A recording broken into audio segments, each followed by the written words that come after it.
ರಮೇಶ್, ಯಾರಿಗೆ ತಲುಪಿಸಬೇಕಾಗಿತ್ತು ಈ ಚಿನ್ನ ಅನ್ನೋದರ ಬಗ್ಗೆ ಡೀಟೇಲ್ಸ್ ಅನ್ನ ಪಡಿತಾ ಹೋಗ್ತೀನಿ. ಇನ್ನು ದುಬೈನಿಂದ ಬಂದಂತಹ ಚಿನ್ನ ಯಾರಿಗೆ ಬೆಂಗಳೂರಿನಲ್ಲಿ ತಲುಪಬೇಕಾಗಿತ್ತು, ಈ ವಿಚಾರಕ್ಕೆ ಸಂಬಂಧಪಟ್ಟಂತೆ ಕೂಡ ಪ್ರಶ್ನೆಯನ್ನ ಮಾಡ್ತಾರೆ. ಸೊ ಆ ಒಂದು ಪ್ರಶ್ನೆಗೆ ಸಂಬಂಧಪಟ್ಟಂತೆ ಯಾವ ರೀತಿಯಾಗಿ ಉತ್ತರವನ್ನ ಕೊಡ್ತಾಳೆ ಆಕೆ.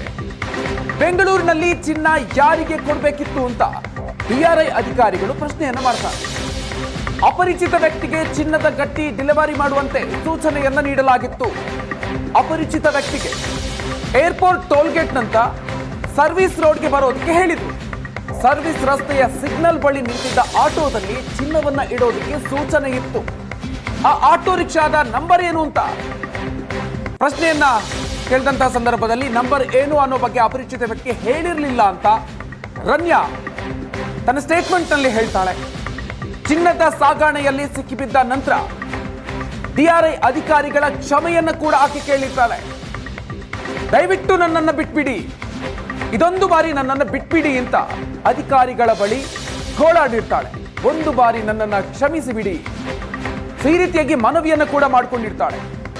ಒಂದ್ ಕಡೆಯಲ್ಲಿ ದುಬೈಯಲ್ಲಿ ಯಾರು ಚಿನ್ನವನ್ನ ಕೊಟ್ಟಿದ್ರು ಅನ್ನೋ ಬಗ್ಗೆ ಕೂಡ ಯಾವುದೇ ರೀತಿಯಲ್ಲಿ ಸುಳಿವನ್ನ ಕೊಟ್ಟಿರೋದಿಲ್ಲ. ಇಲ್ಲೂ ಕೂಡ ಅಷ್ಟೇ, ಬೆಂಗಳೂರಿನಲ್ಲಿ ತಾನು ಈ ಚಿನ್ನವನ್ನ ಯಾರಿಗೆ ಕೊಡಬೇಕಿತ್ತು ಆ ಬಗ್ಗೆ ಕೂಡ DRI ಅಧಿಕಾರಿಗಳ ಮುಂದೆ ಯಾವುದೇ ರೀತಿಯಲ್ಲೂ ಕೂಡ ಸ್ಟೇಟ್ಮೆಂಟ್ ಅನ್ನು ಕೊಡೋದಿಲ್ಲ, ಯಾವುದೇ ರೀತಿಯಲ್ಲೂ ಕೂಡ ಮಾಹಿತಿಗಳನ್ನು ಕೊಡೋದಿಲ್ಲ. ತನಗೆ ಆ ಬಗ್ಗೆ ಯಾವುದೇ ವಿವರಗಳು ಇಲ್ಲ, ಈ ವಿಚಾರವನ್ನೇ ಆಕೆ ಹೇಳ್ತಾ ಇರೋದು.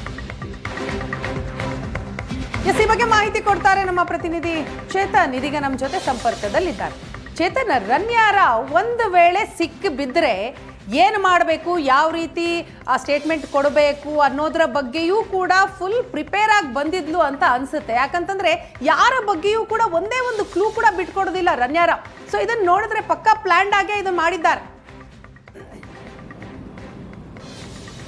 ಎಸ್ ವೀಣಾ, ಯಾಕಂದರೆ ಆಕೆ ಏನು ಅರೆಸ್ಟ್ ಆದಾಗಿಂದನೂ ಹಿಡಿದು ಕೂಡ ಅಂದರೆ ಏರ್ಪೋರ್ಟ್ನಲ್ಲಿ ಆಕೆಯನ್ನು ಯಾವಾಗ ಅಧಿಕಾರಿಗಳು ವಶಕ್ಕೆ ಪಡೆದು ಚಿನ್ನವನ್ನು ಜಪ್ತಿ ಮಾಡ್ತಾರೆ ಅಲ್ಲಿಂದನೂ ಕೂಡ ಆಕೆ ಇಲ್ಲಿವರೆಗೂ ಕೂಡ ತನಿಖೆಗೆ ಯಾವುದೇ ರೀತಿಯಾದಂಥ ಸಹಕಾರವನ್ನು ನೀಡ್ತಾ ಇಲ್ಲ. ಅಂದರೆ ಇಲ್ಲಿ ನನಗೆ ಯಾರೋ ಒಂದು ಬೆದರಿಕೆ ಹಾಕಿ ನನ್ನ ಕೈಲಿ ಈ ರೀತಿ ಒಂದು ಕೆಲಸ ಮಾಡಿದ್ರು ಅಂತ ಅಂದ್ಬಿಟ್ಟು ಹೇಳ್ತಾಳೆ. ಮತ್ತು ಎಲ್ಲಿ ಡೆಲಿವರಿ ಮಾಡಬೇಕೇನು ಅಂತ ಅಂದ್ಬಿಟ್ಟು ಹೇಳಿದ್ರು. ಅವ್ರು ಯಾರೋ ಅನ್ನೋದು ಗೊತ್ತಿಲ್ಲ, ನನ್ನ ಜೊತೆ ಮಾತಾಡಿದವ್ರು ಯಾರೋ ಅಂತ ಗೊತ್ತಿಲ್ಲ, ನಾನು ಯಾರಿಗೆ ಒಂದು ಚಿನ್ನವನ್ನು ಡೆಲಿವರಿ ಮಾಡಿದೆ ಅನ್ನೋದು ಕೂಡ ನನಗೆ ಗೊತ್ತಿಲ್ಲ ಅನ್ನೋ ಒಂದು ಸ್ಟೇಟ್ಮೆಂಟನ್ನು ಆಕೆ ನೀಡ್ತಿರುವಂಥದ್ದು. ಸದ್ಯಕ್ಕೆ ರನ್ಯಾ ರಾವ್ ಅಂದರೆ ಏರ್ಪೋರ್ಟ್ನಿಂದ ಚಿನ್ನವನ್ನು ತೆಗೆದುಕೊಂಡು ಬಂದು ಯಾರಿಗೆ ಕೊಡಬೇಕು ಅನ್ನೋದನ್ನು ನಾನು ಇದೀಗ ಒಂದು ಎಕ್ಸ್ಪ್ಲೇನ್ ಮಾಡ್ತಾ ಹೋಗ್ತೀನಿ. ಇದೀಗ ನಾನು ಸ್ಪಾಟ್ನಲ್ಲಿ ಇರುವಂಥದ್ದು, ಇದೀಗ ಏನು ದೃಶ್ಯಗಳಲ್ಲಿ ಏನು ನೋಡ್ತಾ ಇದ್ದೀರಾ, ಇದು ಏರ್ಪೋರ್ಟ್ನಿಂದ ಹೊರಗಡೆ ಬರಬೇಕಂದ್ರೆ ಅಂದರೆ ಬೆಂಗಳೂರು ಇಂಟರ್ನ್ಯಾಷನಲ್ ಏರ್ಪೋರ್ಟಿಂದ ಬೆಂಗಳೂರು ಸಿಟಿ ಕಡೆ ಬರಬೇಕೆಂದರೆ ಇರುವಂತಹ ಒಂದು ಟೋಲ್ ಗೇಟ್ ಆಗಿರುತ್ತೆ. ಅಂದರೆ ಈ ಒಂದು ಟೋಲ್ ಗೇಟ್ ದಾಟ್ತಿದ್ದಂತೆ ಮೇಯ್ನ್ ರೋಡ್ಗೆ ಹೋಗಬೇಡ ಅಂತ ಅಂದ್ಬಿಟ್ಟು ಒಂದಷ್ಟು ಸೂಚನೆಯನ್ನು ಕೊಟ್ಟಿರ್ತಾರೆ.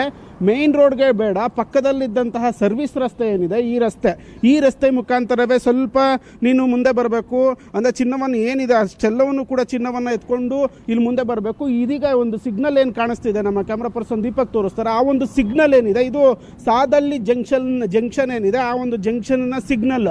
ಈ ಸಿಗ್ನಲ್ನ ಸರ್ವಿಸ್ ರಸ್ತೆ ಅಂದರೆ ಪಕ್ಕದಲ್ಲೇ ಇಲ್ಲೇ ಒಂದಷ್ಟು ಸಾರ್ವಜನಿಕರು ಆಟೋ ಮತ್ತು ಬಸ್ಗಳಿಗೋಸ್ಕರ ಏನು ವೆಯ್ಟ್ ಮಾಡ್ತಾ ಇದ್ದಾರೆ ಆ ಒಂದು ಅದೇ ಸ್ಪಾಟ್ನಲ್ಲಿ ಚಿನ್ನ ಎಕ್ಸ್ಚೇಂಜ್ ಆಗಿರುವಂಥದ್ದು. ಚಿನ್ನವನ್ನು ರನ್ಯಾ ರಾವ್ ತರ್ತಾಳೆ. ಅಲ್ಲಿ ಯಾವುದೋ ಒಂದು ಅಪರಿಚಿತ ವ್ಯಕ್ತಿ ಒಂದು ಆಟೋದಲ್ಲಿ ಕೂತಿರ್ತಾನೆ. ಆ ಆಟೋಗೆ ಚಿನ್ನವನ್ನು ರವಾನೆ ಮಾಡುವ ಅಂತ ಅಂದ್ಬಿಟ್ಟು ಅವ್ರಿಗೆ ಸಿಂಡಿಕೇಟ್ ಏನಿದೆ ಅವರು ಸೂಚನೆಯನ್ನು ಕೊಟ್ಟಿರ್ತಾರೆ. ಆಕೆ ಅಲ್ಲಿ ಆಟೋದಲ್ಲಿದ್ದಂತಹ ಒಂದು ಆಟೋಗೆ ಚಿನ್ನವನ್ನು ರವಾನೆ ಮಾಡ್ತಾಳೆ. ಇಮ್ಮಿಡಿಯೇಟ್ಲಿ ಆಕೆ ಹೊರಟೋಗ್ತಾಳೆ. ಆಟೋ ನಂಬರ್ ಏನು ಅನ್ನೋದು ಕೂಡ ಗೊತ್ತಿಲ್ಲ, ಆಟೋದಲ್ಲಿ ಕೂತಿದ್ದಂತಹ ವ್ಯಕ್ತಿ ಯಾರು ಅನ್ನೋದು ಕೂಡ ಏನು ರನ್ಯಾ ರಾವ್ಗೆ ಗೊತ್ತಿರೋದಿಲ್ಲ. ಈ ರೀತಿ ಇಂಚಿಂಚು ಪ್ಲಾನ್ ಮಾಡಿಕೊಂಡು ಇಡೀ ಒಂದು ಸಿಂಡಿಕೇಟ್ ಚಿನ್ನವನ್ನು ಸ್ಮಗಲ್ ಮಾಡ್ತಿರುವಂಥದ್ದು. ಏರ್ಪೋರ್ಟ್ನಿಂದ ಬಂದಿದ್ರಿಂದ ಹಿಡಿದು ಏರ್ಪೋರ್ಟಿನ ಟೋಲ್ ಗೇಟ್ ಏನಿದೆ ಅಂದರೆ ಸಿಟಿ ಕಡೆ ಬರುವಂತಹ ಟೋಲ್ ಗೇಟ್, ಸರ್ವಿಸ್ ರಸ್ತೆಯ ನೆಕ್ಸ್ಟ್ ಸಿಗ್ನಲ್ ಪಕ್ಕದಲ್ಲೇ ಒಂದು ಆಟೋ ಇರುತ್ತೆ, ಅಲ್ಲಿಗೆ ಒಂದು ಚಿನ್ನವನ್ನು ತಲುಪಿಸ್ಬೇಕು ಅಂದಿರ್ತಾರೆ. ರನ್ಯಾ ರಾವ್ ಅಷ್ಟನ್ನು ಮಾತ್ರ ಇಲ್ಲಿ ಮಾಡಿರುವಂಥದ್ದು. ಆಟೋ ಯಾರ್ದು, ಆಟೋ ನಂಬರ್ ಯಾರು, ಆಟೋದಲ್ಲಿ ಕೂತಂತಹ ಅಪರಿಚಿತ ವ್ಯಕ್ತಿ ಯಾರು ಏನು ಅನ್ನೋ ಯಾವುದೇ ರೀತಿಯಾದಂಥ ಮಾಹಿತಿ ನನ್ನ ಬಳಿ ಇಲ್ಲ ಅನ್ನೋದು ರನ್ಯಾ ರಾವ್ ಅವಳ ಒಂದು ಏನು ಕನ್ಫೆಸ್ ಸ್ಟೇಟ್ಮೆಂಟ್ ಏನಿದೆ ಅದರಲ್ಲಿ ಆಕೆ ಹೇಳಿರುವಂಥದ್ದು. ವೀಣಾ, ಥ್ಯಾಂಕ್ ಯು ಚೇತನ್, ತಮ್ಮೆಲ್ಲ ಮಾಹಿತಿಗಾಗಿ.